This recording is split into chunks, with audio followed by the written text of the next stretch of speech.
तुम्हारी जय तुम्हारी विश्वविद्यालय इलाहाबाद। जय जय तुम्हारी विश्वविद्यालय इलाहाबाद। ज्ञान उद्गम ज्ञान संगम ज्ञान के इतिहास। ज्ञान उद्गम ज्ञान संगम ज्ञान के इतिहास।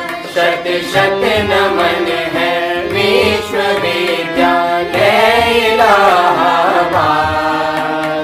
सुंदरम सत्यम शिवम अवधारणाधार। जय जय तुम्हारी विश्वविद्यालय इलाहाबाद। जय तुम्हारी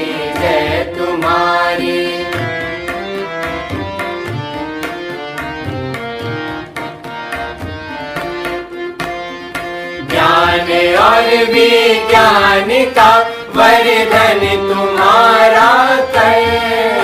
साहित्य और संगीत की सेवा तुम्हारा धर्म। सबके लिए सब दिन तुम्हारा खुला शिक्षा द्वार। कर दिया तुमने सभी को योग्यता अनुसार। जय जय तुम्हारी सच्चिदानंद रूपाय विश्वोत्पत्त्यादि हेतवे तापत्रय विनाशाय श्री कृष्णाय वयं नमः। जन्माद्यस्य यतोऽन्वयादितरतश्चार्थे स्वभिज्ञः स्वराट्। तेने ब्रह्महृदाय आदिकवये मुह्यन्ति यत्सूरयः। तेजो वारिमृतां यथा विनिमयो यत्र त्रिसर्गो मृषा। धाम्ना स्वेन सदा निरस्तकुहकं सत्यं परं धीमहि। यं प्रव्रजन्तमनुपेतमपेतकृत्यं द्वैपायनो विरहकातरया जुहाव। पुत्रेति तन्मयतया तरोभिनेदुः तं सर्वभूतहृदयं मुनिमानतोऽस्मि। ॐ पूर्णमदः पूर्णमिदं पूर्णात् पूर्णमुदच्यते पूर्णस्य पूर्णमादाय पूर्णमेवावशिष्यते। ओम शांति शांति शांति।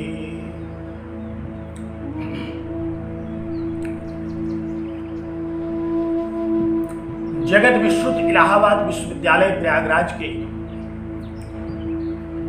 परास्नातक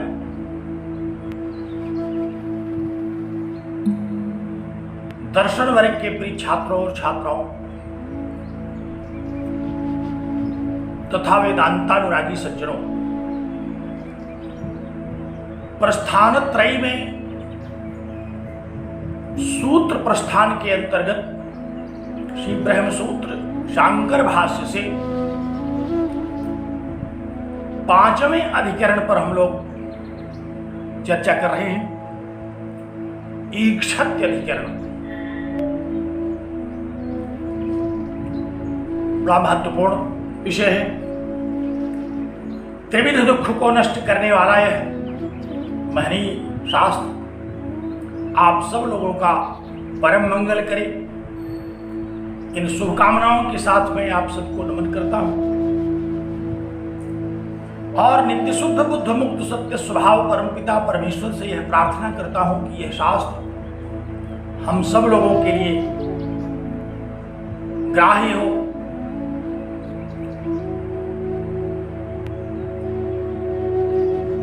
तो विचार आरंभ करिए, अपने अपने चित्त को एकाग्र करिए। विगत व्याख्यान में हम लोगों ने सांख्य दर्शन के सृष्टि विषयक पक्ष को पढ़ा, सुना समझा, जो यहां पूर्व पक्ष के रूप में है।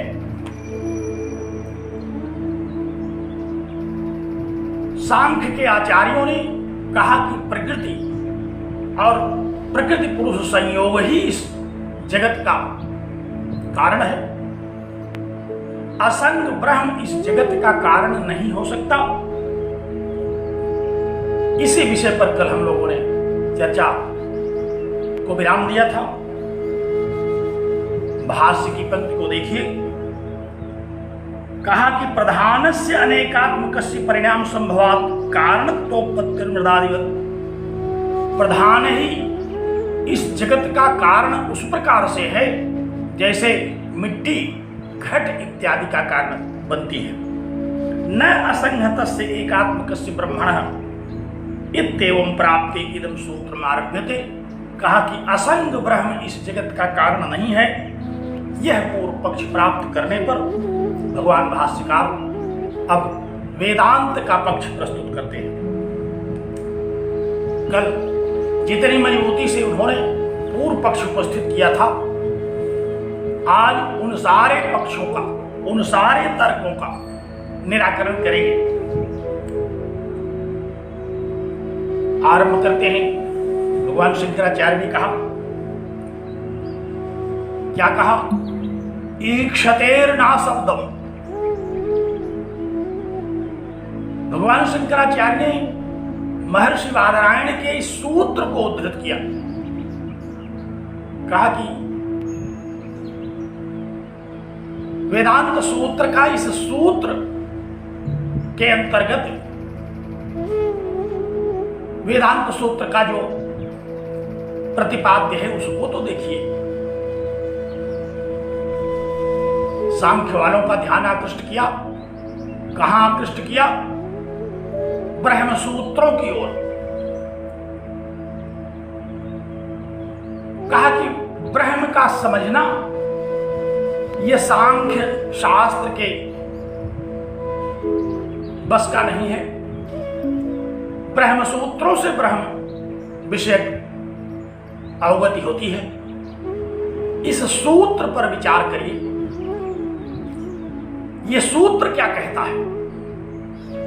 भाष्यकार ने कहा कि यह सूत्र कहता है कि सांख्य का जो पक्ष है वो मानने योग्य नहीं है। एक शब्द में उन्होंने सांख्य के प्रबल पूर्व पक्ष को निरस्त कर दिया। कहा कि न, कल जितना भी पक्ष सांख्य की ओर से उपस्थित किया गया था, इस एक शब्द न के द्वारा उन्होंने उन सब का निषेध कर दिया। कहा कि न सांख्य परिकल्पितम चेतनम प्रधानम जगतः कारणम न शक्यम वेदांतेषु आश्रयितुम अशब्दम हि तत्। कहा कि सांख्य शास्त्र के द्वारा इस जगत की कारणता के रूप में प्रकृति आदि को जो उपस्थित किया गया, वेदांत शास्त्र के अंतर्गत उसको स्वीकार नहीं किया जा सकता। क्योंकि वेदांत शास्त्र के अंतर्गत तो वेद के द्वारा प्रतिपादित वेद प्रमाण के अनुसार उपदिष्ट जो जगत कारणता का सिद्धांत है उसको स्वीकार किया जाएगा।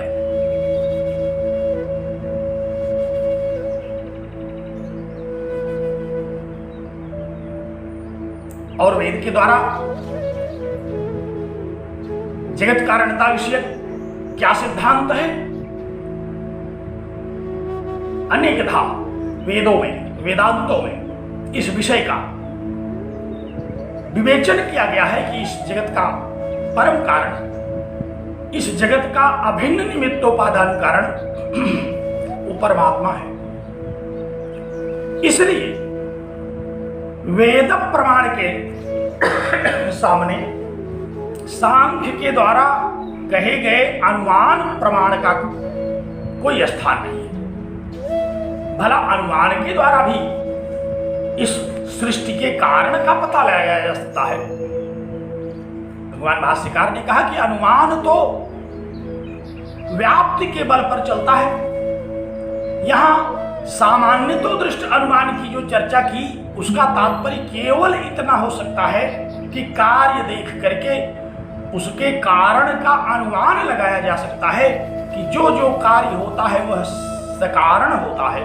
तो यह जगत भी एक कार्य है, यह भी सकारण है, लेकिन वह कारण क्या है इसको कौन बताएगा?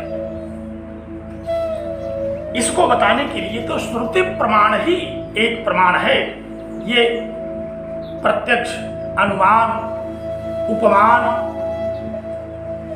सामान्यतः शब्द प्रमाण के रूप में भी जो शास्त्र कहे जाते हैं वे भी समर्थ नहीं है। ध्यान दीजिए, यहां श्रुति प्रमाण चलेगा, शब्द प्रमाण भी नहीं चलेगा।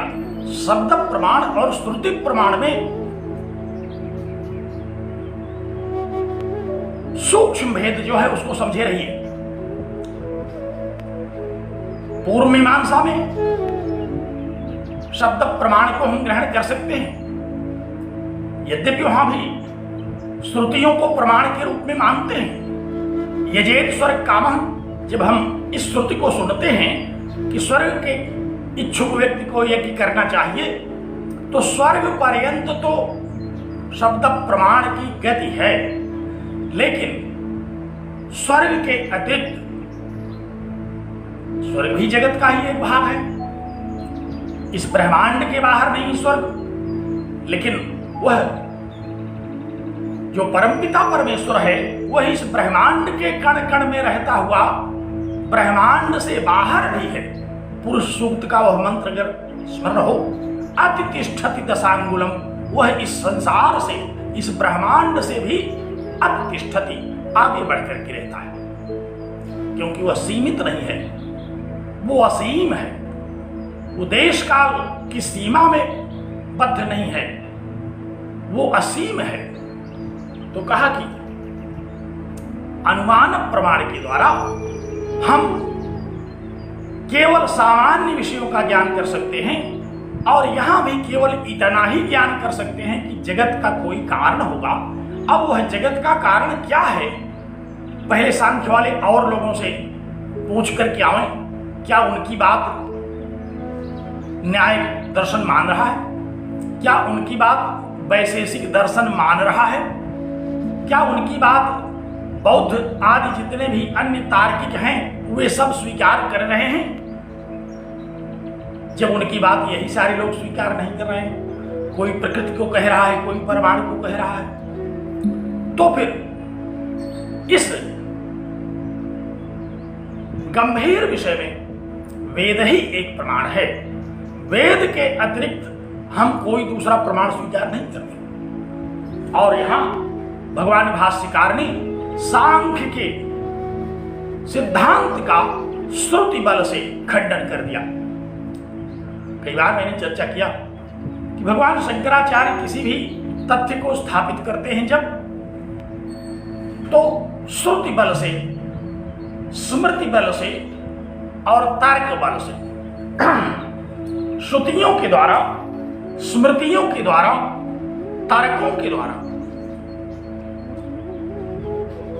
तो कहा कि इस प्रकरण में मैं केवल श्रुति बल से सांख्य के सिद्धांत को खंडित करूंगा। द्वितीय अध्याय में स्मृति बल से और तर्क बल से भी इस विषय का खंडन कर दूंगा। आज केवल श्रुतियों की चर्चा करेंगे। भगवान भाष्यकार कहा कि वेद प्रमाण, श्रुति प्रमाण ही इस जगत का कारणता विषयक सिद्धांत बता सकता है। ये सामान्यतः अनुमान लगाने योग्य विषय नहीं है। अनुमान से केवल इतना पता यहां चलेगा कि जगत रूपी जो कार्य है उसका कोई कारण होगा, लेकिन वह कारण क्या है यह अनुमान का विषय नहीं है, बल्कि यह श्रुति का विषय है।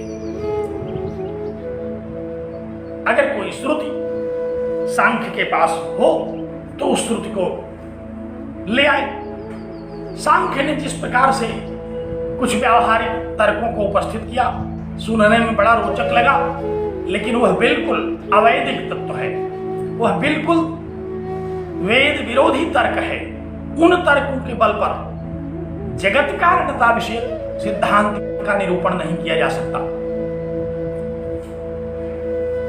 तो न सांख्य परिकल्पितम चेतनम प्रधानम जगत कारणम शक्यम वेदांतेषु आश्रयितुम।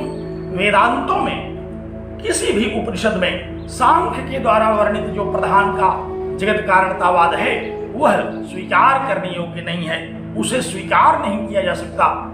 सांख्य वालों ने पूछा क्यों? कहा अशब्दम ही तत्, वह अशब्द है। एक शब्द भी श्रुतियों में इस तथ्य को स्वीकार करने के लिए नहीं कहा गया। श्रुतियों ने एक शब्द भी, कल सांख्य वालों ने कहा था कि जहां जहां ब्रह्म लिखा है वहां वहां प्रधान लिख दीजिए। अरे हम कैसे लिख देंगे? सांख्य के लोग लिख देंगे क्या? श्रुति किसी ने लिखा है क्या? श्रुति तो अपौरुषेय तत्व है, श्रुति तो परमात्मा का श्वास प्रश्वास है। तस्य निश्वसितम एतद् ऋग्वेदः। ऐसा नहीं कि वहां हम कूट रचना करें श्रुतियों में और श्रुतियों के शब्दों को बदल करके अपने पक्ष की बात वहां मनवाले लोगों से इतना घाल मेल करना ये सांख्य वालों के ही बस का है। श्रुतियों को प्रमाण मानने वाले वेदांत में इस विषय का ग्रहण नहीं किया जा सकता। अशब्दम ही तत्, वह अशब्द है, अर्थात श्रुतियों में एक शब्द कभी नहीं कहा गया कि यह प्रधान इस जगत का कारण है। श्रुतियों के द्वारा इस बात को सर्वथा स्वीकार नहीं किया गया कि प्रधान प्रकृति वह इस जगत का कारण है।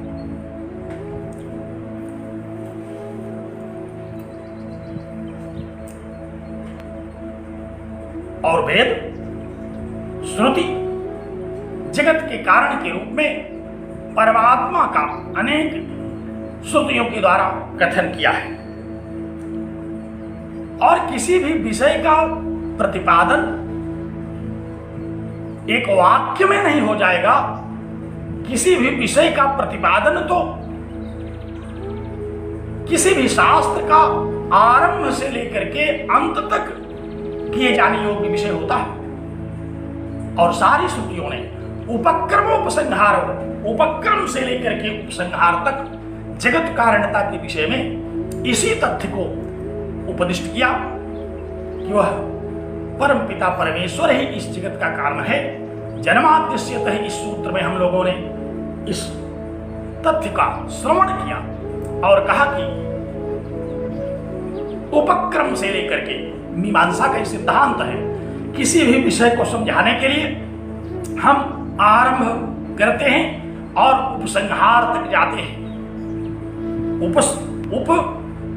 उपक्रमोपसंहार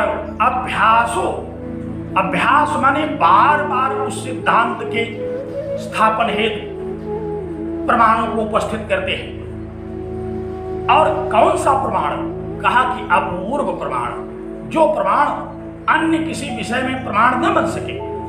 यहां केवल श्रुति प्रमाण है, अनुमान प्रमाण, प्रत्यक्ष प्रमाण आदि प्रमाणों के विषय के रूप में जगत कारणता का सिद्धांत प्रतिपादित किया जाना ये नहीं है। यह केवल अपूर्व प्रमाण जो श्रुति प्रमाण है, वेद प्रमाण जो है, उसी प्रमाण के द्वारा समझा जाने योग्य है। उसी प्रमाण के द्वारा इसका कथन किया जा सकता है। तो कहा कि सांख्य के द्वारा जो जो विषय कहे गए उन सारे विषयों में वेद ने कहीं कुछ नहीं कहा। और सांख्य जो यह कहता है कि सत्य गुण हमारे पास है, बड़े बड़े ऋषि महर्षि सत्य गुण से युक्त होकर के सर्वज्ञ हो जाते हैं। भगवान भाष्यकार भी इसका निराकरण करेंगे, कहेंगे कि वे ऋषि महर्षि तो चैतन्य स्वरूप हैं, उनमें तो चैतन्य है, केवल सत्य गुण से वो सर्वज्ञ नहीं हो गए बल्कि सत्य गुण से युक्त हो गए। सत्य गुण सर्वज्ञ नहीं है, वह चैतन्य सर्वज्ञ है जो सत्य गुण से भी युक्त होता है। और प्रकृति में तो एक क्षण के लिए यह सत्य गुण नहीं हटता और इसके साथ साथ दो और लगे रहते हैं, रजोगुण और तमोगुण। सांख्य वालों ने कहा कि आखिर फिर सत्वगुण का क्या उपयोग है? कहा ये रजोगुण और तमोगुण के साथ मिलकर के ही इनका उपयोग होगा, जहां होगा, ये अकेले तो कहीं जाते नहीं। हाँ, इनके स्वरूप के विषय में भी सांख्य ने भी बहुत वर्णन नहीं किया। उसने केवल इतना कहा कि सत्वम लघु प्रकाशकम इष्टम, कहा कि सत्व केवल प्रकाशक है, एक साफ सुथरा सात्विक गुण है। जैसे कोई मणि हो, उसमें कोई वस्तु प्रतिबिंबित हो जाती है, क्योंकि वो निर्मल है, उसमें वस्तु प्रतिबिंबित तो हो सकती है, लेकिन अगर कहा जाए कि लोहे के पिंड में कोई वस्तु प्रतिबिंबित हो जाए तो ऐसा नहीं होता। तो सांख्य की विशेषता केवल इतनी है कि वह शुद्ध है, प्रकाश स्वरूप है, लघु है, उसमें चैतन्य स्वरूप प्रतिबिंबित होता है। वहां बुद्धि में, और सांख्य दर्शन ने भी तो इसी प्रकार से कहा कि बुद्धि में पुरुष तत्व प्रतिबिंबित होता है। सत्वगुण बुद्धि तत्व को उत्पन्न तो करता है। पंच कर्मेंद्रिया, पंच ज्ञानेंद्रिया, मन बुद्धि चित्त और अहंकार, ये सब इकट्ठे तो हो जाते हैं, लेकिन जब तक इसमें चैतन्य तत्व प्रतिबिंबित नहीं होता तब तक ये सब जड़ है। इनकी जड़ता का कोई निराकरण नहीं है। तो भगवान भाष्यकार ने कहा कि जब ये स्वयं कहते हैं कि उसमें चित्त बुद्धि मन आदि अंतःकरण में पुरुष तत्व प्रतिबिंबित हो जाता है, तब ये प्रकृति चेतनवती सी हो जाती है। तब भी ये चैतन्य नहीं होती, बल्कि इसमें सक्रियता हो जाती है, इसमें क्रियाएं बढ़ जाती हैं, लेकिन ये चैतन्य नहीं है।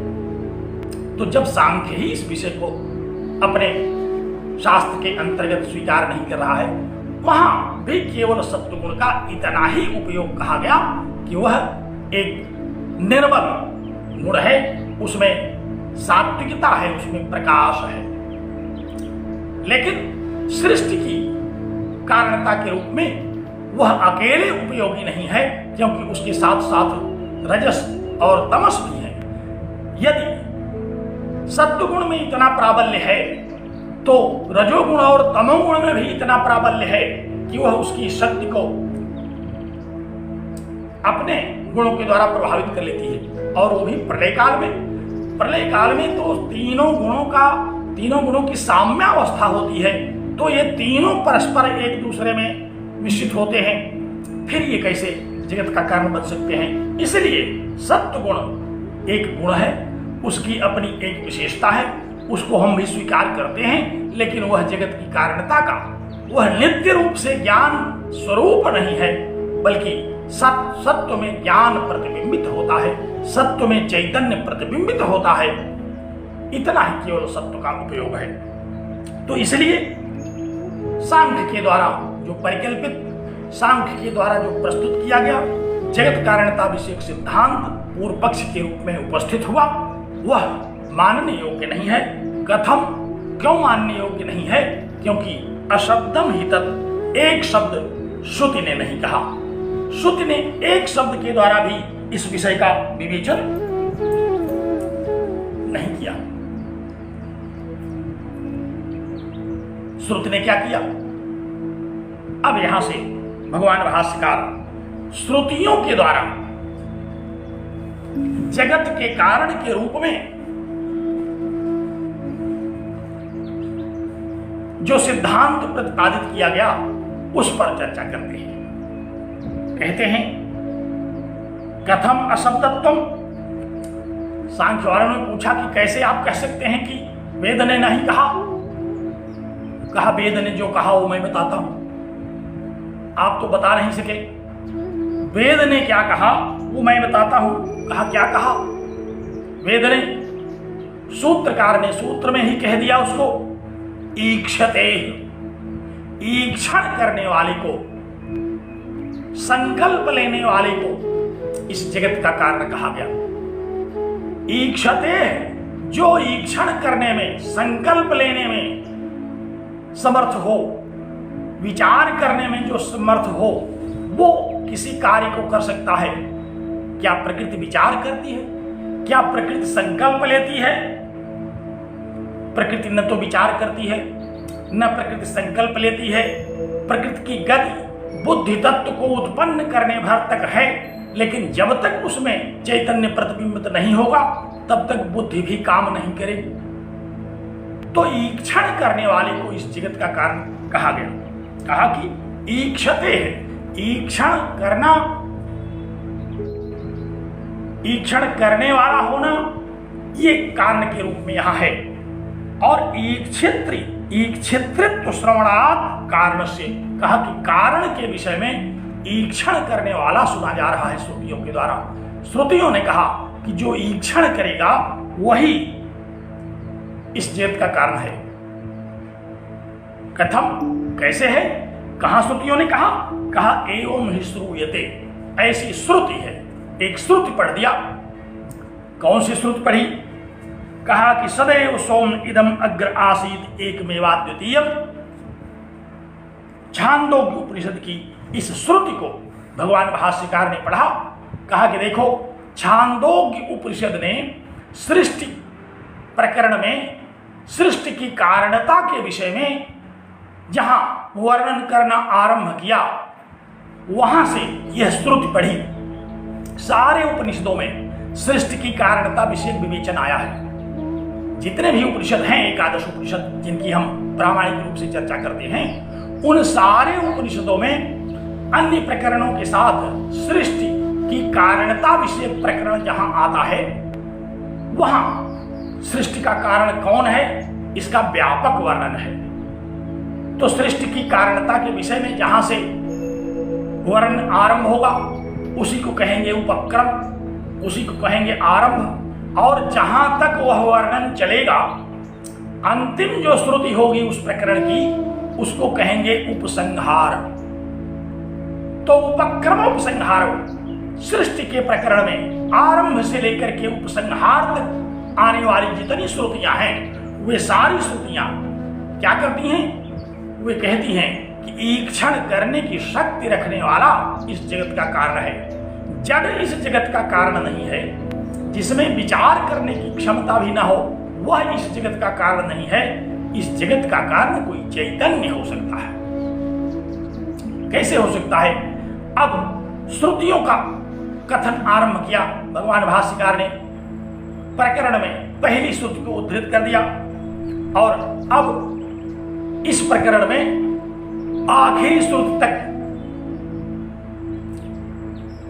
विवेचन करेंगे। सांख्य वालों के पास क्या है?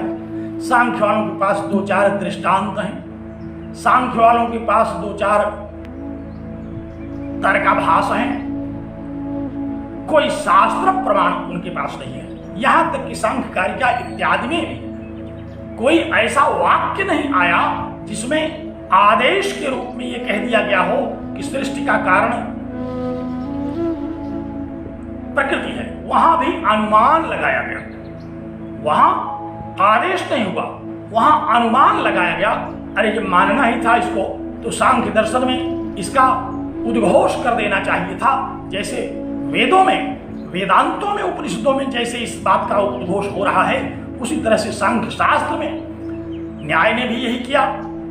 न्याय नहीं कर पाए इस विषय के साथ, उन्होंने भी अनुमान लगाया कि जो जो कार्य होता है उसके कारण होते हैं। कोई निमित्त कारण होगा, कोई उपादान कारण होगा, और यह जगत भी एक कार्य है, इसलिए इसके भी निमित्त कारण के रूप में ईश्वर और उपादान कारण के रूप में परमाणु होगा। यही प्रकार सांख्य ने भी अपनाया। इन लोगों ने कोई शास्त्र, अपने शास्त्र का ऐसा कोई वाक्य उद्धृत नहीं किया जो इस बात को डिंडिम घोष कर रहा हो, जो इस बात को स्थापित कर रहा हो कि आखिर इस जगत का कारण कौन है। लेकिन श्रुतियों में, वेदों में इस बात को एक बार नहीं, अनेक बार, एक श्रुति से नहीं, अनेक श्रुति से, और श्रुति के अंतर्गत सृष्टि विषयक जहां प्रकरण आरंभ हुआ, वहां उपक्रम से लेकर के उपसंहार तक विविध श्रुतियों से इस विषय का निराकरण किया, इस विषय का विवेचन किया। भगवान भाष्यकार ने एक श्रुति यहां उपस्थित किया। कहा कि अब मैं आपको सृष्टि के प्रकरण की ओर ले चलता हूं, जहां छांदोग्य उपनिषद ने सृष्टि की जगत कारणता की बात को कहा है। और उसने क्या कहा कि ईक्षण करने वाला इस जगत का रचयिता है। अब आप ईक्षण माने समझे कि नहीं समझे, मुझे यही संदेह हो रहा है। ईक्षण क्या होता है? ईक्षण करने का मतलब सामान्यतः शब्दार्थ तो आप लोग जानते हैं, देखना। ईक्ष सामान्यतः हम लोग इसका खूब प्रयोग करते हैं, देख रहा हूं, ईक्षण कर रहा हूं। लेकिन यहां ईक्षण का क्या तात्पर्य है? यही ईक्षण का असली तात्पर्य है।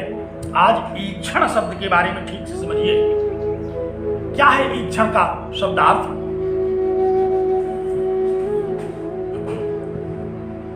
ईक्षण माने विचार करना, संकल्प करना, वर्ण करना, निश्चय करना। और यह सारी क्रियाएं कोई चैतन्य ही कर सकता है। इसको कौन करेगा? कोई चैतन्य करेगा। जड़ के कर्ता, जड़ को कर्ता के रूप में, ईक्षण क्रिया की कर्ता के रूप में जड़ को नहीं कहा जा सकता। तो वह परमात्मा, उस परमात्मा ने ईक्षण किया।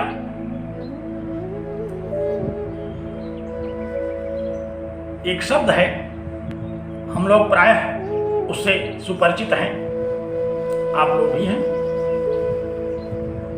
वरच्छा शब्द है, वरच्छा। शादियों में हम लोग इस शब्द का बड़ा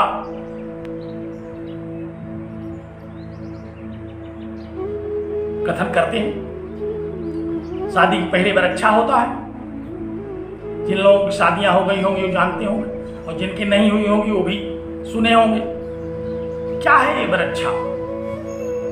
अब इसकी विविध प्रकार से व्युत्पत्ति प्रायः लोग कर लेते हैं, जिसको जो समझ में आता है। सही बात कोई नहीं जान पाया कि वरच्छा माने होता क्या है। कोई कहता है कि वर अच्छा है, अब पता नहीं यहां वर अच्छा है किसका शब्दार्थ है। कोई कहता है कि वर रक्षा है, वर की रक्षा करना है। वस्तुतः है क्या यहां? वस्तुतः यहां है वर का संकल्प करना, वरेच्छा, वर का ईक्षण करना। यहां भी संकल्प है। कन्या अथवा कन्या के माता पिता ये सब वर के विषय में ईक्षण करते हैं, संकल्प लेते हैं कि यही है व्यक्ति जो कि विवाह के योग्य है, इसी से विवाह किया जाना है। तो संकल्प किसने लिया? चैतन्य ने लिया, विचारवान ने लिया। जिसको विचार करने की शक्ति प्राप्त है उसने संकल्प लिया, उसने विचार किया, उसने निश्चय किया। यहां भी वही बात है कि परमात्मा ईक्षण करता है। तो यहां भगवान भाष्यकार ने कहा कि जितनी श्रुतियां आई सृष्टि की कारणता के विषय में, उन सारी श्रुतियों में इस जगत के कारण के रूप में किसे कहा गया? कहा जो ईक्षण कर सकता हो, जो संकल्प कर सकता हो, जो विचार कर सकता हो, निर्णय ले सकता हो, वही हो सकता है इस जगत का कारण। तो अब इस ईक्षण करने वाले के विषय में श्रुतियों का आरंभ किया भगवान भाष्यकार ने। क्या कहा? अब देखिए, छांदोग्य उपनिषद की सृष्टि के विषय में, सृष्टि का जहां से प्रकरण आरंभ हो रहा है, ये श्रुति है। क्या तात्पर्य है श्रुति का? ध्यान से सुनिए। एवं ही श्रूयते, कहा कि ऐसा श्रुति कहती है, ऐसा हम श्रवण करते हैं। कैसा? कहा कि सदैव सोम इदम। श्वेत केतु के लिए यहां सौम्य शब्द आया। सौम्य जो सुंदर लगे देखने में, उसी को कहते हैं सौम्य। सरल, सुंदर, साधारण। हम लोग भी कहते हैं बड़े सौम्य प्रकृति के व्यक्ति हैं, अर्थात अच्छे लगते हैं। सौम्य प्रकृति में कौन सी प्रकृतियां होती हैं? जो प्रकृतियां अच्छी लगें वही प्रकृतियां सौम्य के रूप में स्वीकार करने योग्य हैं। तो कहा कि हे सौम्य, इदम जगत, इदम शब्द का तात्पर्य क्या? जगत। प्राय हम लोग वेदांत में इदम शब्द जगत के वाचक के रूप में श्रवण करते हैं। ईशावास्यमिदं सर्वम, वहां भी इदम सर्वम, इदम जगत के रूप में इदम शब्द आया। यहां जहां भी हम लोग देखेंगे प्रायः इदम शब्द का तात्पर्य इदम जगत के अर्थ में आएगा।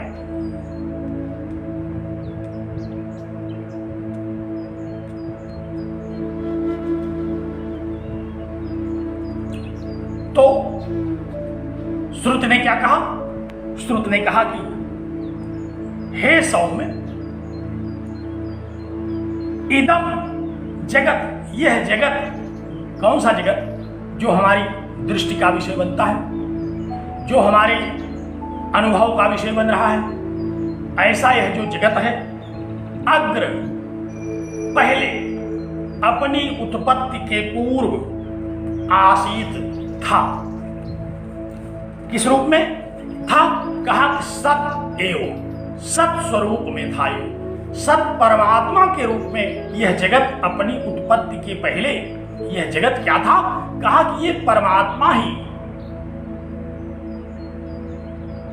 है। यह जगत अपनी उत्पत्ति के पहले सत एव आसीत, सत परमात्मा ही था। हम लोगों ने बारंबार इस विषय पर श्रवण किया कि परमात्मा का यथार्थ ज्ञान न होने के कारण हमें प्रतिभास होता है और उसमें जगत का हमें व्यावहारिक स्वरूप अनुभूत होता है। तो प्रतिभास क्यों हुआ? अज्ञान के कारण। महर्षि कहते हैं, ऋषि कहते हैं, जिन्होंने मंत्रों को देखा, जिन्होंने परम तत्व का साक्षात्कार किया, उन्होंने कहा कि इदम अग्र, यह जगत अपनी उत्पत्ति के पहले सत तत्व के रूप में, परमात्म तत्व के रूप में, ब्रह्म तत्व के रूप में ही था। एक मेवाद्वितीयम, जो एक अद्वैत सत्ता है। अद्वैत सत्ता के रूप में उस परम तत्व का निरूपण करते हुए श्रुति कह रही है कि जगत अपने इस स्वरूप में आने के पूर्व किस स्वरूप में कहा जाता है? श्रुतियों में कहा कि यह जगत अपनी उत्पत्ति के पूर्व सत तत्व परमात्म तत्व के स्वरूप का है, होता है। इति उपक्रम में, यहां से उपक्रम किया, सृष्टि के विषय में यहां से समझाना आरंभ किया। श्वेत ने पूछा जब कि यह सृष्टि का कैसे आरंभ हुआ, यह सृष्टि क्या है, इस सृष्टि का कारण क्या है? तो इस विषय में अब यह श्रुति कहती है कि देखो, इस श्रुति का ध्यान से श्रवण कर लो। यह श्रुति छांदोग्य की कह रही है कि इदम जगत, यह जगत जो अपने इस स्वरूप में हमको अनुभूति में आता है, ये अपनी उत्पत्ति के पूर्व सत तत्व परमात्मा है। जो अद्वैत तत्सत्ता, जो अद्वैत परम तत्व वेदांतों में वर्णित है ब्रह्म के रूप में, परमात्मा के रूप में, वही परम तत्व इस जगत का इस स्वरूप में आने के पहले वही इसका रूप था, वही इसका कारण है। तो जैसे अब हम अगर अध्यास की दृष्टि से सोचना शुरू करें तो अध्यस्त, आप ध्यान दीजिए, स्मरण कीजिए, जब हमें रज्जु में सर्प की प्रतीति होती है तो वह सर्प अपनी उत्पत्ति के पूर्व क्या रहता है? वह सर्प अपनी उत्पत्ति के पूर्व रज्जु ही रहता है। अगर कोई अध्यास के कारण रज्जु में सर्प को देख रहा हो और तत्क्षण हमने वहां प्रकाश करके उसको दिखा दिया कि देखो ये सर्प नहीं है, ये रज्जु है, तो हम यही तो कहेंगे कि जो सर्प तुमको प्रतीत हो रहा था, जिस सर्प को तुमने देखा था, वह सर्प नहीं था, बल्कि वह अपनी उत्पत्ति के पूर्व रज्जु था। अपनी उत्पत्ति के पूर्व सर्प क्या है? अपनी उत्पत्ति के पूर्व वह सर्प है, नहीं सर्प नहीं है बल्कि रज्जु है। तो यहां भी श्वेत केतु को समझाते हुए छांदोग्य की यह श्रुति आई। इस श्रुति ने क्या कहा कि हे श्वेत केतु, हे सौम्य, हे प्रिय दर्शन, तुम देखने में बहुत अच्छे लग रहे हो, इसलिए समझते भी अच्छे होगे। क्योंकि पिता अपने पुत्र को कह रहा है तो पिता को तो सदैव अपना पुत्र अच्छा लगता है, इसलिए सौम्य शब्द का वहां संबोधन किया कि हे सौम्य, इदम जगत अग्र माने अपनी उत्पत्ति के पहले, उत्पत्ते प्राक सत एवं आसीत, सत तत्व परम तत्व ही था। वह एक अद्वैत परम तत्व जो है, अद्वैत जो सत्ता है, वही इस जगत का परम कारण है। उसी का ज्ञान न होने के कारण यह जगत प्रतिभास के रूप में हमको प्रतीत हो रहा है। तो इस श्रुति से आरंभ किया। इस श्रुति के द्वारा सृष्टि के प्रकरण को आरंभ करते हैं और कहते हैं कि इति उपक्रम में, यहां से उपक्रम करके तदैक्षत बहुश्याम पर्याये इति तत्तेजो असृजत, ये छांदोग्य उपनिषद की सृष्टि विषयक प्रकरण में अंतिम श्रुति है। देखिए नंबर अगर आप देखें श्रुति का, अगर आपकी पुस्तक में दिया हो तो सदैव सौम्यदम अग्रासीत एकमेवाद्वितीयम, इस श्रुति का क्रम है छांदोग्य उपनिषद में 661। और ये जो अंतिम श्रुति के रूप में उद्धृत किया तदैक्षत बहुश्याम पर्याये तत्तेजो सृजत, इस श्रुति का क्रम है 633। तो 661 से आरंभ किया और ये पूरे प्रकरण में क्या कहा? पूरे प्रकरण में इसने जगत कारणता विषयक सिद्धांत का विवेचन किया। तो प्रथम श्रुति में भी कहा कि जगत अपनी उत्पत्ति के पूर्व वह परमात्मा था, और पूरे सृष्टि के विषय में विस्तार से श्वेत केतु के साथ चर्चा करके अंतिम श्रुति क्या कहते हैं? कहते हैं कि उस परमात्मा ने तद ऐक्षत, उस परमात्मा ने ईक्षण किया, उस परमात्मा ने विचार किया, उस परम तत्व जो परमेश्वर है वह ब्रह्म, उसने विचार किया। क्या विचार किया?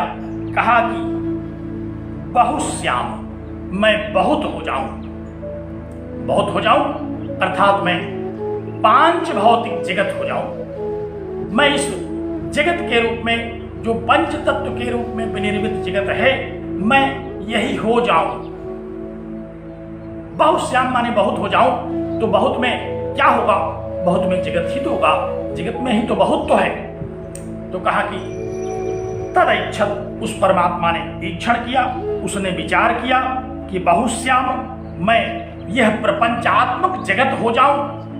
उसने इस बात का विचार किया और यह नहीं कहा कि मैं उस जगत को बनाऊं अथवा उस जगत की रचना करने के लिए कहीं से उपादान कारण ले आऊं या निमित्त कारण खोजूं।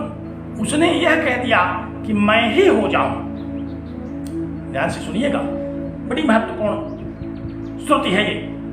एको हम बहुश्याम, एक मैं हूं, अद्वैत सत्ता हूं मैं, और मैं बहुत हो जाऊं, इस बात का संकल्प किया उस परमात्मा ने। उसी विषय को यहां भगवान भाष्यकार ने उद्धृत किया। कहा कि सृष्टि विषय वेदांत के द्वारा जो अनमन्य सिद्धांत है उसको सुनो। और उसमें इन्होंने पहली श्रुति का उद्धरण किया, सदैव सौम्य इदम अग्र आसीत एकमेवाद्वितीयम। कहा कि यह जगत अपनी उत्पत्ति के पूर्व वह परम तत्व था, और फिर इस जगत की उत्पत्ति का विवरण आरंभ किया।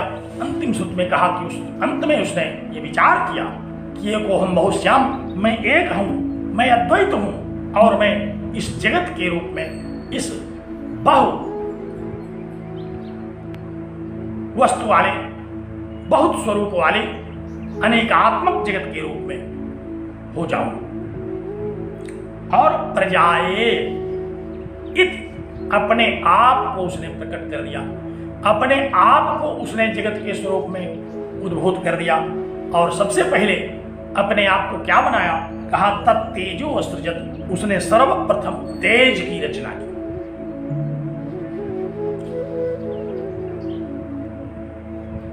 तो 2 श्रुतियों को उद्धृत किया भगवान भाष्यकार ने। उपक्रम से लेकर के उपसंहार तक चलने वाली सृष्टि विषयक जो चर्चा है, उस चर्चा में श्रुतियों में के अंतर्गत किसको कहा गया इस जगत का कारण? कहा जो ईक्षण संपन्न हो, जो दृष्टि संपन्न हो, जो चैतन्य हो, जो संकल्पवान हो, जो विचारवान हो, वही इस जगत का कारण हो सकता है। अगर प्रकृति संकल्पवान होती, विचारवान होती, तो प्रकृति को हम जगत का कारण मान लेते। लेकिन प्रकृति के विषय में तो सांख्य वाले भी ऐसा नहीं कह रहे हैं कि प्रकृति बहुत बड़ी विचारशील सत्ता है। वो तो स्वयं कहते हैं कि जड़ है। तो कोई जड़ तत्व, जगत तत्व का, जिसमें जड़ चेतन दोनों होते हैं, उसका कारण नहीं हो सकता। अब यहां कोई यह कह सकता है कि फिर चैतन्य तत्व ही जड़ का कारण कैसे हो सकता है? आगे चलकर के भगवान शंकराचार्य इस पर चर्चा करेंगे। मैं आपको केवल इतना संकेत यहां करता हूं कि अपनी माया के द्वारा परमात्मा में दोनों शक्तियां आ जाती हैं, उपादान बनने की भी और निमित्त बनने की भी। वो माया शक्ति है जो विविधैव श्रूयते, जो विविध शक्ति संपन्न है। उस माया शक्ति के द्वारा यह जगत रचा जाता है। और इस जगत की रचना के लिए जिस शक्ति से युक्त होता है परमात्मा, उस शक्ति में ही उपादान और निमित्त दोनों होते हैं। इसीलिए वह अभिन्न निमित्तोपादान कारण कहा जाता है। वह निमित्त कारण भी है और उपादान कारण भी। तो इस श्रुति का उद्धरण दिया भगवान भाष्यकार ने, और क्या कहते हैं?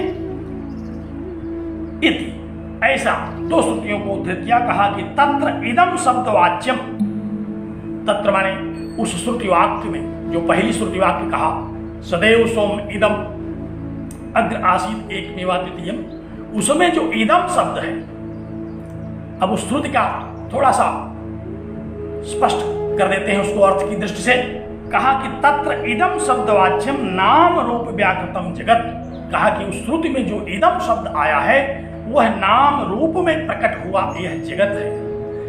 इदम शब्द के द्वारा इस नाम रूपात्मक जगत का कथन किया गया, जो प्राग उत्पत्ति है, जो जगत अपनी उत्पत्ति के पहले सत आत्मा के स्वरूप में था, सत परम तत्व के स्वरूप में था, और उसी ने अवधारणा की, उसी ने निश्चय किया, उसी के ईक्षण किए जाने के उपरांत, उसी के संकल्प लिए जाने के उपरांत तस्यैव प्रकृत शब्द से वाच्य ईक्षण पूर्वकम तत्तेज प्रवृत्ति सृष्टि दर्शयति।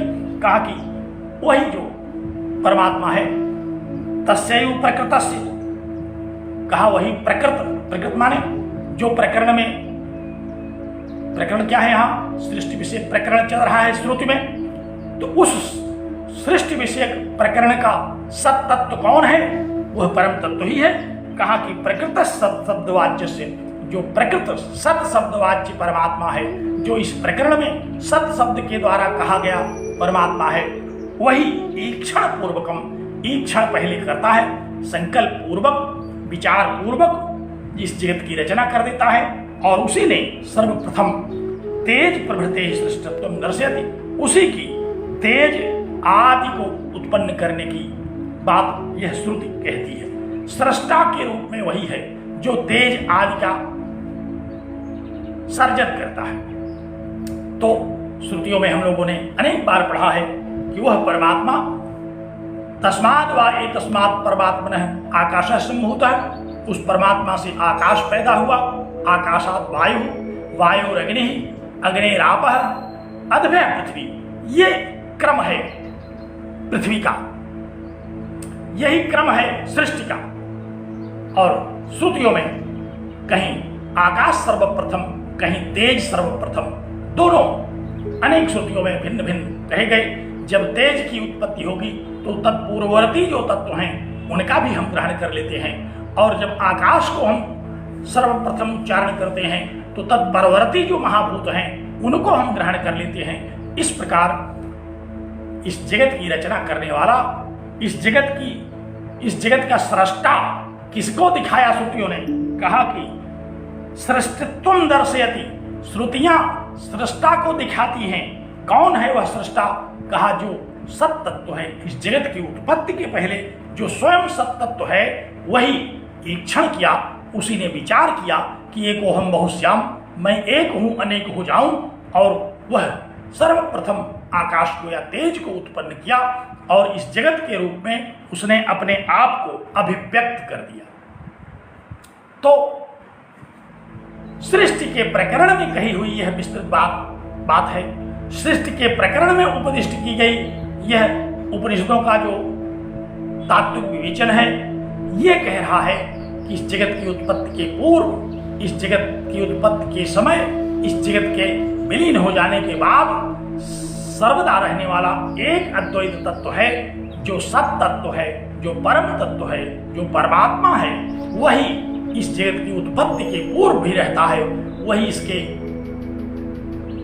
ब्रह्म पर्यंत जब तक हमें जगत की प्रतीति होती है तब तक भी रहता है, और अंत में जब हम इस जगत के विषय में निराकरण कर लेते हैं तब भी वही परमात्मा तत्व रहता है। तो वही सृष्टा है इस जगत का, वही इस जगत का निर्माता है, वही इस जगत का रचयिता है, जो कि स्वयं निमित्त कारण भी बनता है और स्वयं उपादान कारण भी। केवल संकल्प कर लेता है। अच्छा, कई बार लोग कहते हैं कि संकल्प करने से कैसे होगा? संकल्प करने से होता है। जो लोग समर्थ लोग हैं, सत्य संकल्प हैं, उनके संकल्प मात्र से कार्य बन जाते हैं।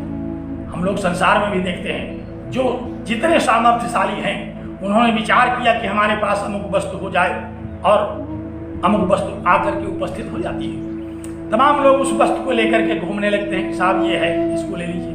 उन्होंने मांगा नहीं किसी से, उन्होंने केवल विचार व्यक्त किया कि हमको अमुक वस्तु की आवश्यकता है, अमुक वस्तु हमें चाहिए, और उनके संकल्प को सुनते ही वहां उनके संकल्प को सत्य करने वाले तमाम लोग घूमते रहते हैं, जो कि कोई वस्तु लेकर के पहुंच जाते हैं। तो जब संसार में हम देखते हैं कि बहुत सारे ऐसे लोग हैं जो कि बहुत सारी अपनी संकल्पनाओं को केवल कल्पना करते हैं और पूर्ण हो जाती है, तो जो सत्य संकल्प परमात्मा है उसके लिए भला कौन सी वस्तु अनुपलब्ध है? उसके लिए भला कौन सा ऐसा तत्व है जो आप्त काम है, जो पूर्ण काम है, जो पूर्ण मदः पूर्णमिदं है?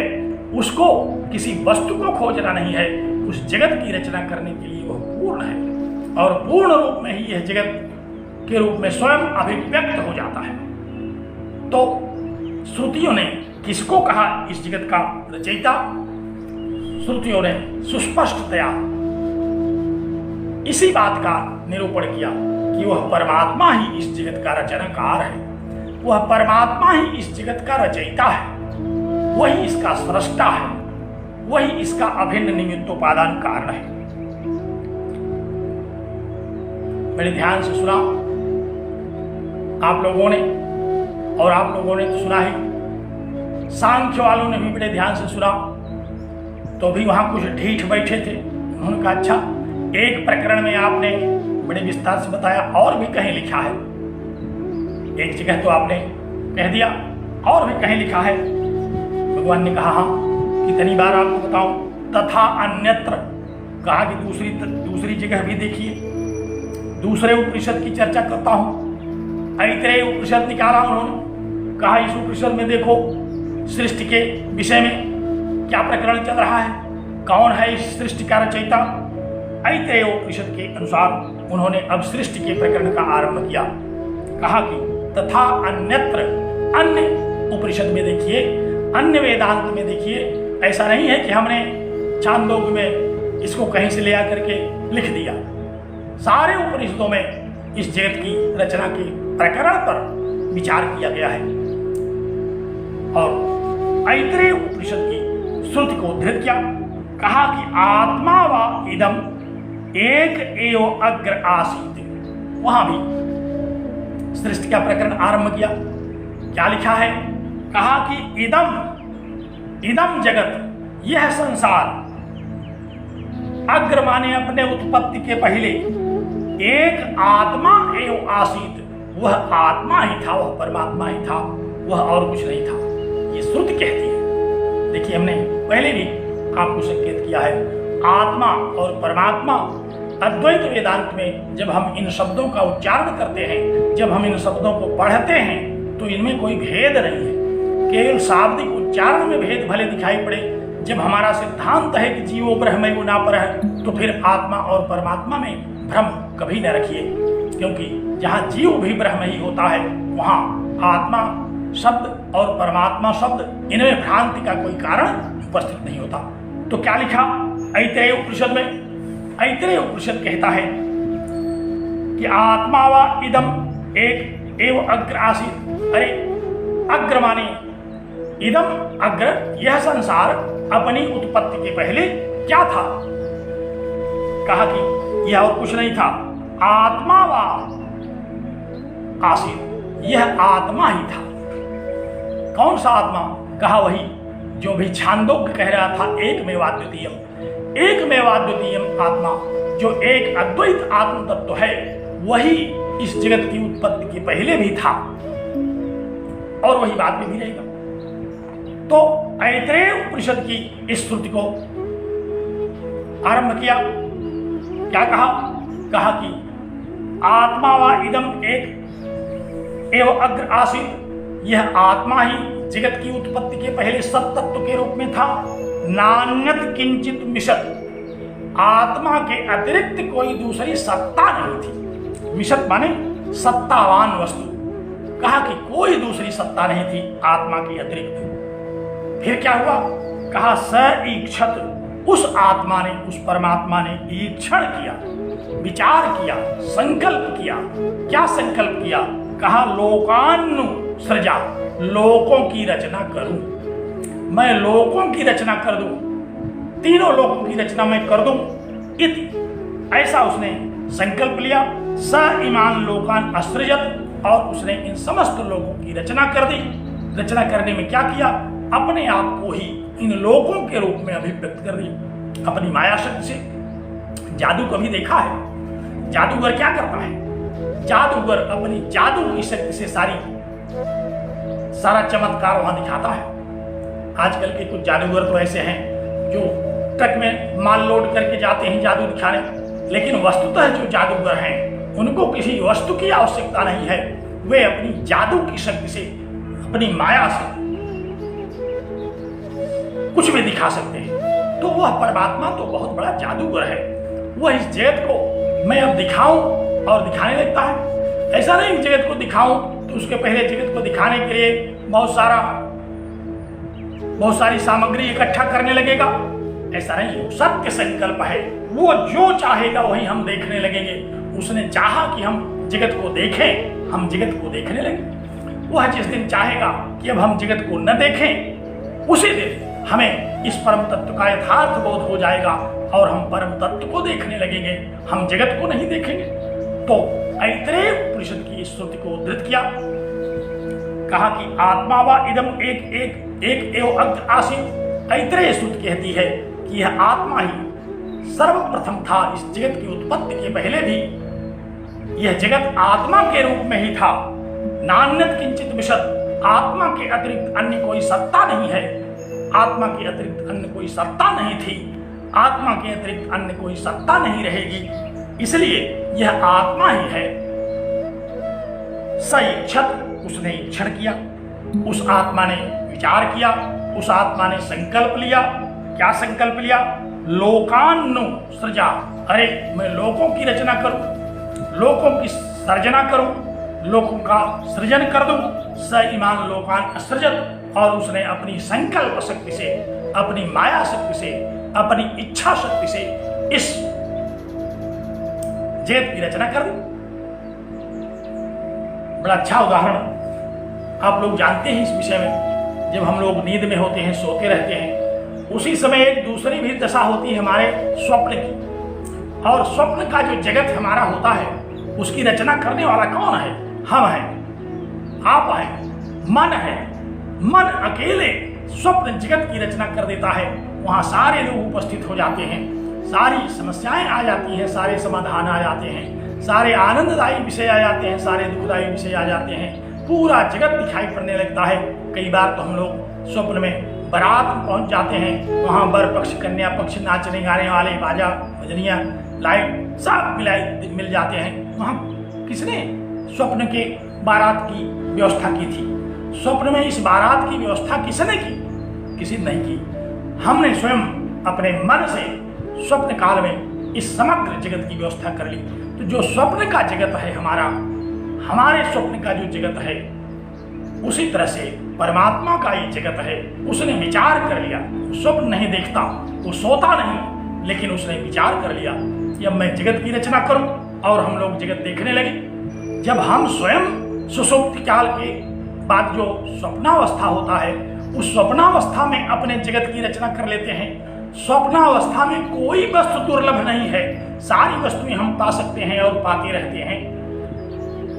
मार भी खाते रहते हैं, रसगुल्ले भी खाते रहते हैं। कोई वस्तु ऐसी नहीं है जो स्वप्नावस्था में हमें न मिल गई हो। तो जब स्वप्नावस्था में मन अकेले समग्र व्यवस्था को संपादित करने में समर्थ है, तो वह मनसस्पति जो परमात्मा तत्व है, वह विचार मात्र से इस जगत की सर्जना कर लेता है। तो कहा कि ऐतरेय उपनिषद का यह सृष्टि का प्रकरण चल रहा है, इसमें भी इति इच्छा पूर्विकाम एव सृष्टिम आचष्टे, यह श्रुति सृष्टिम आचष्टे सृष्टि को कह रही है। सृष्टि को क्या कह रही है? कह रही है कि इच्छा पूर्वक अर्थात संकल्प पूर्वक परमात्मा ने संकल्प किया और जगत की रचना हो गई। अब आप कहें कि परमात्मा संकल्प क्यों करता है? बहुत सारे लोग कहने के लिए तत्पर होंगे। कई बार कक्षाओं में कहा करते हैं कि आखिर परमात्मा को क्या आवश्यकता है?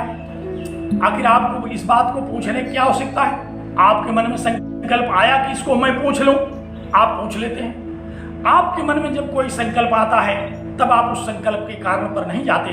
तो जो सर्वशक्तिमान है, जो सर्वज्ञ है, जो चैतन्य स्वरूप है, जो परम तत्व परमात्मा है, उसके मन में संकल्प आया और इस जगत के रूप में वह संकल्प प्रस्तुत हुआ।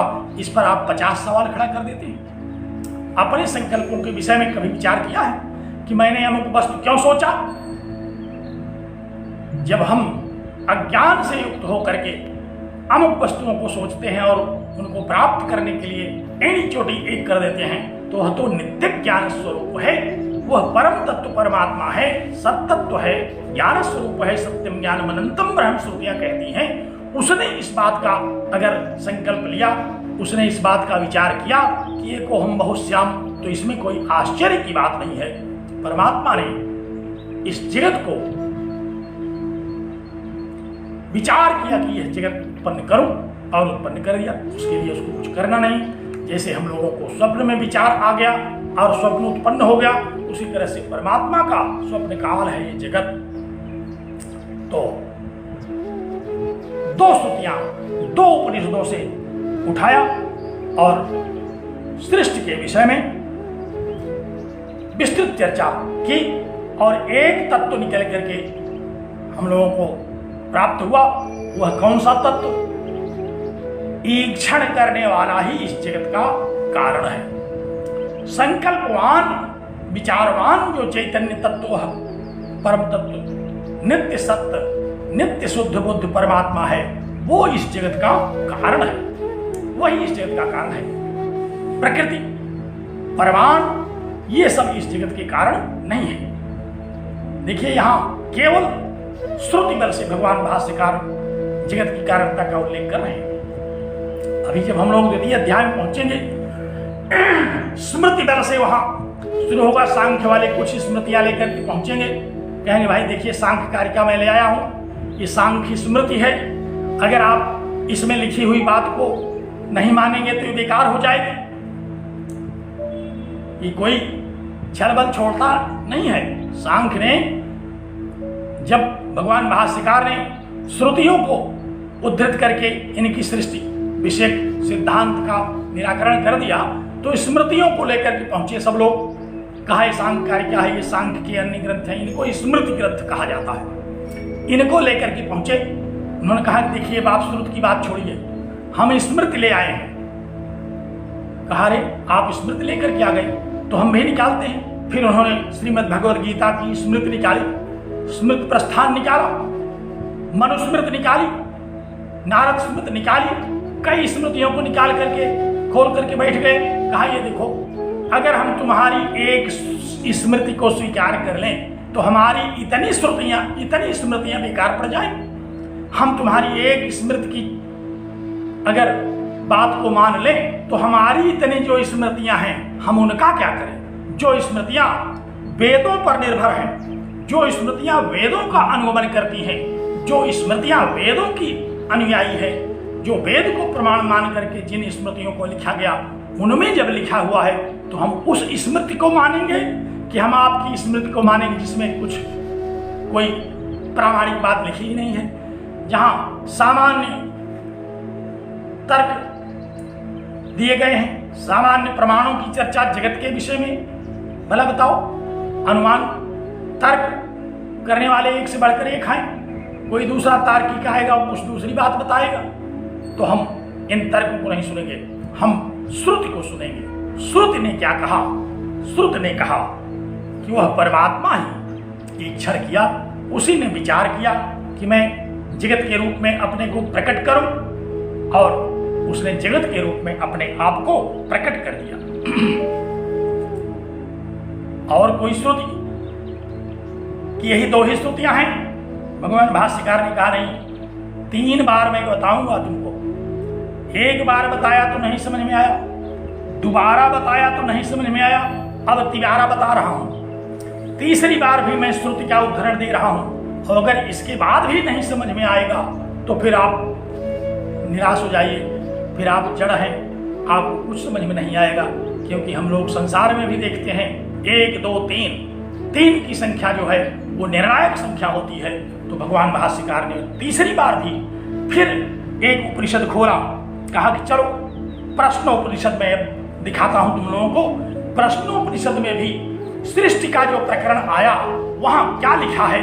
कहा कि प्रश्नोपनिषद में पढ़ते हैं, कहा क्वचित षोडश कलम पुरुषम प्रस्तुत्य आह स इच्छांचक्रे स प्राण असृजत इति। कहा कि क्वचित अर्थात प्रश्नोपनिषद में सृष्टि के प्रकरण में क्या लिखा? कहा कि षोडश कलम पुरुषम प्रस्तुत्य, 16 कला वाला वह पुरुष, परम पुरुष अपने आप को इस जगत के रूप में प्रस्तुत कर दिया। वह परमात्मा इस जगत के रूप में अपने आप को प्रस्तुत कर दिया। हम लोग कहते हैं पूर्ण अवतार हैं 16 कलावतारी, तो वह पूर्ण पुरुष, वही पूर्ण कलाओं वाला क्या किया उसने? कहा कि 16 कला वाली इस संसारिक प्रवृत्ति को भी उसने उपस्थित कर दिया। क्या है 16 कला? यह जगत जितने रूपों का है वह उसकी कलाएं हैं।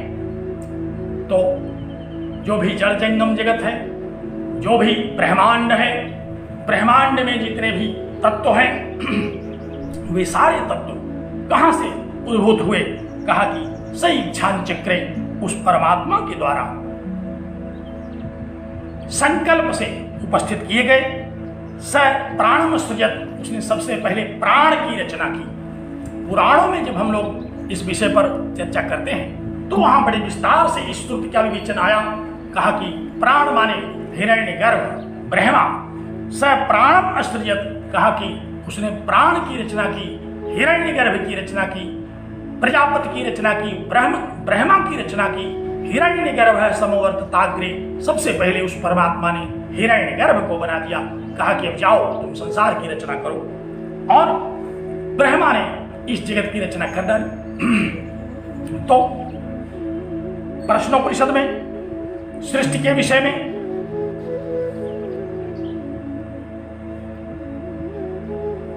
यह विवेचन आया।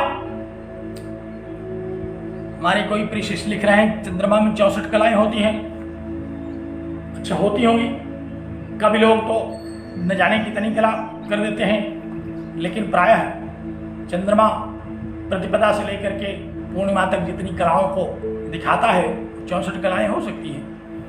कवियों की दृष्टि में तो कोई कला कहीं भी हो सकती है, लेकिन जो श्रुति कहती है, जो पुराण कहता है, हम लोग उस पर चर्चा करते हैं। तो क्या कहा कि स प्राणम सृजत, उसने हिरण्यगर्भ की रचना कर दी।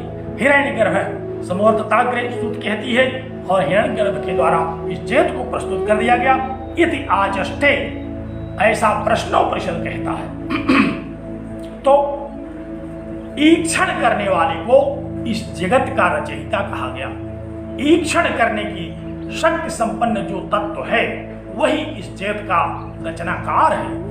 यह श्रुति बल से भगवान भाष्यकार ने इसका निरूपण किया। सांख्य के द्वारा अचेतन जड़ प्रकृति तत्व को जो कहा गया कि यह जगत का कारण है, इसको उन्होंने नकार दिया, कहा कि इसमें कोई प्रमाण नहीं है। अनुमान प्रमाण के द्वारा केवल हम इतना अनुमान लगा सकते हैं कि कार्य का कोई कारण होगा। तो ये जगत एक कार्य तो है, लेकिन इसका कारण अनुमान से नहीं लगेगा, क्योंकि बहुत सारे लोग बहुत सारा कारण लेकर के घूम रहे हैं। इसलिए हम उन कारणों पर चर्चा नहीं करेंगे। हम केवल ब्रह्म के द्वारा, परमात्मा के द्वारा रचा गया जो वेद विषयक सिद्धांत है, जो वेद विषयक निरूपण है, हम उस पर उसी को प्रमाण के रूप में स्वीकार करें। तो श्रुति बल से भगवान भाष्यकार ने निरूपण करना आरंभ किया। इसके आगे की रचना कैसे होती है जगत की, भगवान भाष्यकार का क्या मंतव्य है, इस पर मैं कल चर्चा करूंगा। आज का समय हो रहा है। आप लोग इसका स्मरण करें, मनन करें, विचार करें और जो भी संदेह हो उसको इस संवर्ग में प्रेषित करें। मैं उन शंकाओं के साथ अगले व्याख्यान को प्रस्तुत करता हूँ। तो आइए मंगलाचरण करें। ओम पूर्णमदः पूर्णमिदं पूर्णात् पूर्णमुदच्यते पूर्णस्य पूर्णमादाय पूर्णमेवावशिष्यते। ओम शांति शांति शांति।